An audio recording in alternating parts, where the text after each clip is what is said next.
అదేదో red book అట. వైఎస్ఆర్ కాంగ్రెస్ పార్టీకి సంబంధించినటువంటి నాయకులను, కార్యకర్తలను అక్రమ కేసులు పెట్టడమే దాని యొక్క ముఖ్య లక్ష్యమట. ఇదే కూటమి ప్రభుత్వం యొక్క విధానమట.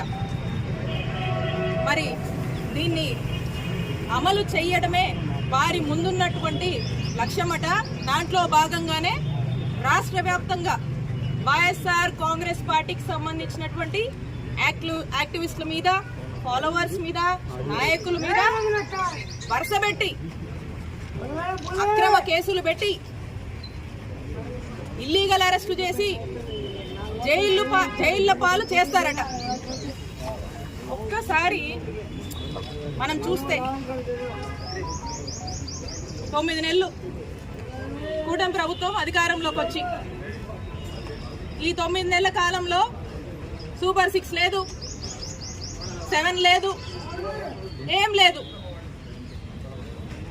అబద్ధపు హామీలు చెప్పి అధికారంలోకి వచ్చి ఏంటయా 9 నెలల నుంచి కూడా చూస్తున్నాము, ఒకటి కూడా నెరవేర్చట్లేదు, మీరు చెప్పిన హామీలన్నీ కూడా ప్రస్తావనే చేయట్లేదు అని ఎవరైనా ప్రశ్నిస్తే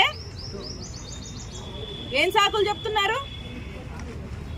ఇదంతా వాళ్ళు ఈరోజు అధికారంలో ఉండి కూడా చేయకపోవడానికి కారణం, చేయలేకపోతున్నందుకు కారణం మా నాయకుడు జగన్మోహన్ రెడ్డి గారని సాకులు చెప్తూ కాలయాపన చేస్తున్నటువంటి విషయం మీ అందరికీ తెలుసు.